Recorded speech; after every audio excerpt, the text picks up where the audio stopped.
નમસ્કાર દેવીઓ સજ્જનો, યુટ્યુબના માધ્યમથી મારો વોઇસ અવાજ સાંભળતા વિશ્વના ખૂણા ખૂણામાં બેઠેલા મારા પરમ આત્મીય શ્રદ્ધેયજનો, મિત્રો, આપણે આજે વાત કરીશું કર્મ ફળદાતા શનિ મહારાજની ઉલટી ચાલની.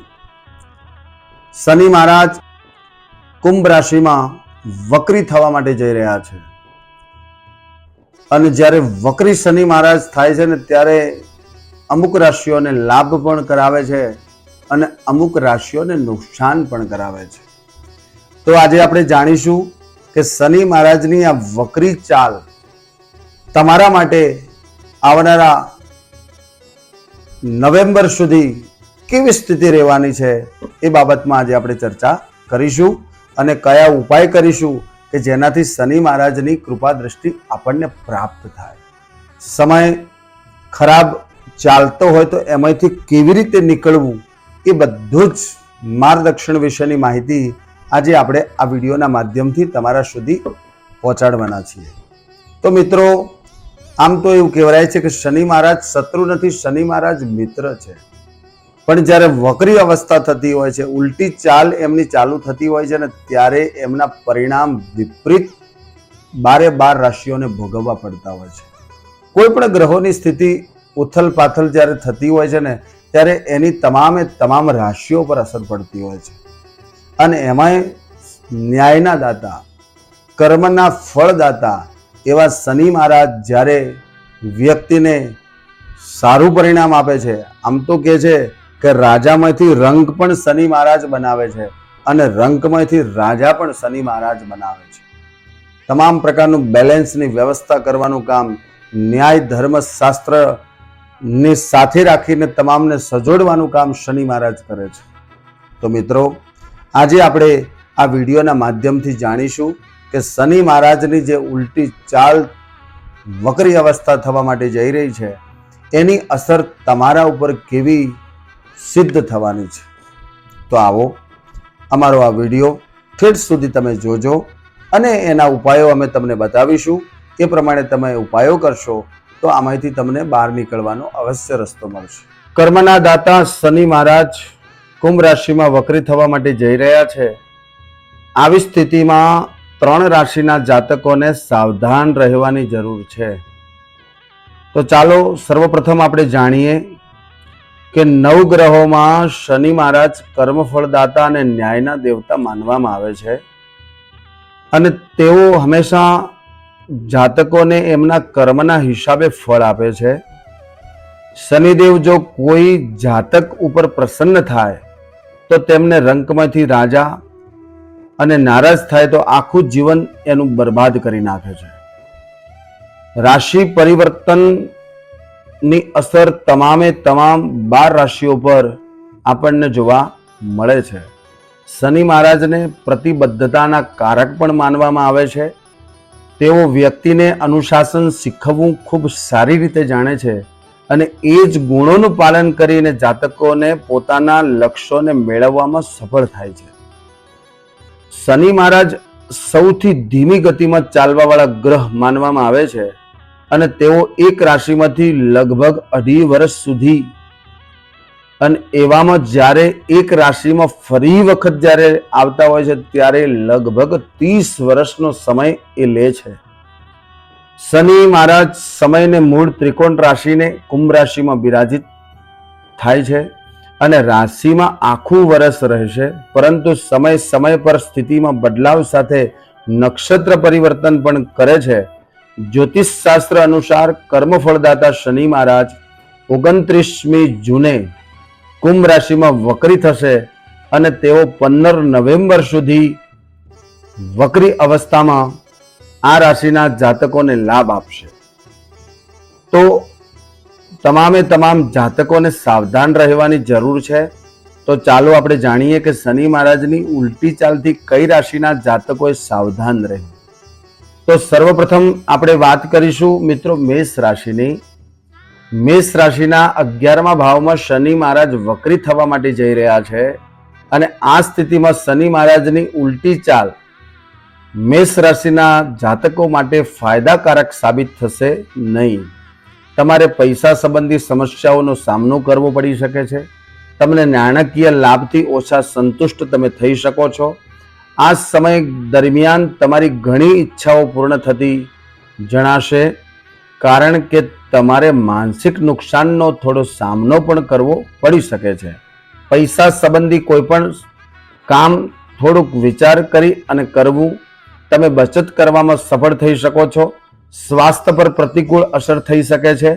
આવી સ્થિતિમાં તમારા સ્વાસ્થ્યને લઈને થોડાક તમારે સાવધાન રહેવાની જરૂર છે. વ્યાપારમાં કોઈ પણ પ્રકારનું રોકાણ કરતા પહેલા તમારું સંશોધન કરો, કારણ કે નાણાકીય નુકસાનની સંભાવના છે. નાના કામ માટે તમારે વધુ મહેનત કરવી પડી શકે છે. તમે થોડાક આળસુ અને સુસ્ત પણ હોઈ શકો છો. લવ લાઈફના મામલામાં પણ થોડા સાવધાન તમારે રહેવાની જરૂર છે. તેની સાથે વૈવાહિક જીવનમાં કોઈને કોઈ સમસ્યાનો તમારે સામનો કરવો પડી શકે છે. આ સમસ્યાઓથી બચવા માટે શનિવારે શનિદેવની તમારે પૂજા કરવી, સરસવનું તેલ ચડાવવું અને શનિ ચાલીસાનો પાઠ અને આંકડાના ફૂલની માળા તમારે શનિવારના દિવસે શનિ મહારાજને ચડાવવી તમારા માટે હિતાવક રહેશે. હવે મિત્રો વાત કરીશું વૃષભ રાશિની. કુંભ રાશિમાં શનિ મહારાજનું આ પરિભ્રમણ કુંભ રાશિના જાતકો માટે ઘણું સારું સાબિત થવા માટે જઈ રહ્યું છે. પરંતુ જેમ જેમ શનિ મહારાજ પોતાની ચાલ બદલે છે, તેમ આ રાશિના જાતકોને થોડીક સાવચેતી રાખવાની જરૂર જણાઈ રહી છે. કાર્યસ્થળ પર તમારા પર વધુ દબાવ રહેશે. વધુ કામ કરવા છતાં તમે પ્રસન્નતા તમને મળશે નહીં. તમે નિરાશાનો સામનો કરી શકો છો. જો લક્ષ્ય પ્રાપ્ત ન થાય તો ઉચ્ચ અધિકારીઓ તમારાથી નારાજ થઈ શકે છે. આવી સ્થિતિમાં તમારા પ્રમોશનને પણ કંઈક ને કંઈક વિવિધતા અસર થઈ શકે છે. વેપારમાં વધુ લાભ મળવાની સંભાવના મધ્યમ છે. પારિવારિક શાંતિ બગડી શકે છે. સાથે શાંત રહેવાનો તમે પ્રયાસ કરો. તમારા પોતાના કામ પર ધ્યાન આપવું હિતાવક છે. શનિદેવની કૃપા રહેવા માટે શનિદેવની યોગ્ય રીતે તમારે પૂજા કરવી. શનિવારના દિવસે કાળા રંગના વસ્ત્રો તમારે પહેરવા જોઈએ અને શનિવારના દિવસે અડદ અને સિંદૂર શનિ મહારાજને તમારે ચડાવવું તમારા માટે હિતાવક રહેશે. વધુ મહેનત કરશો પરંતુ તમને એટલી મોટી સફળતા મળવાની સંભાવના ઓછી છે. આવી સ્થિતિમાં તમારે કેટલાક તણાવનો સામનો કરવો પડી શકે છે. નાણાકીય રીતે લાભ પણ સારો જણાતો નથી. આ સમય દરમિયાન આવકના સ્ત્રોતો મર્યાદિત હોઈ શકે છે. આવી સ્થિતિમાં તમે થોડાક ઓછા સંતુષ્ટ થઈ શકો છો. તમારા સ્વાસ્થ્યનું ધ્યાન રાખવું તમારા માટે હિતાવક રહેશે. મિત્રો, આ રાશિઓ પર શનિ મહારાજનો આ પ્રભાવ પૂર્ણ રીતે પડવા માટે જઈ રહ્યો છે. કુંભ રાશિ અને મકર રાશિના જાતકો માટે, મીન રાશિના જાતકો માટે અને તુલા રાશિના જાતકો માટે શનિ મહારાજનો સમયગાળો સારો સાબિત થવા માટે જઈ રહ્યો છે. પણ જો જન્મ કુંડલીમાં શનિ મહારાજ કઈ સ્થિતિમાં કઈ અવસ્થામાં પડેલા છે તો એ પ્રમાણે તમને સારા કે મધ્યમ ફળોની પ્રાપ્તિ થઈ શકે છે. તમારી જન્મ કુંડલીના જો ગ્રહો તમારા ફેવરમાં હશે તો તમને સારા અને શ્રેષ્ઠ પરિણામો મળશે, અથવા તમે શનિ મહારાજના ન્યાય અને કર્મના ફળદાતા તરીકે સમયનો તમે સામનો કરી શકો છો. તો મિત્રો, જ્યારે આવી સ્થિતિ હોય એ સ્થિતિ દરમિયાન શાસ્ત્રોમાં તો એવું કહ્યું છે કે શનિ મહારાજના જે મંત્ર છે એ મંત્ર છે ઓમ નીલાંજન સમાભાષમ રવિપુત્રમ યમાગજમ છાયા માર્તંગ સંભૂતમ તન્નમામી શનિશ્ચરમ. આ મંત્રના મિનિમમ 23,000 મંત્ર જાપ તમારે કરવા જરૂરી છે.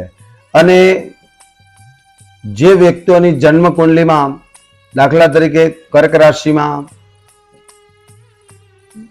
મકર રાશિમાં, કુંભ રાશિમાં, મીન રાશિમાં, મેષ રાશિમાં, આ બધી રાશિઓમાં શનિ મહારાજની નાની મોટી પનોતીઓ ચાલે છે.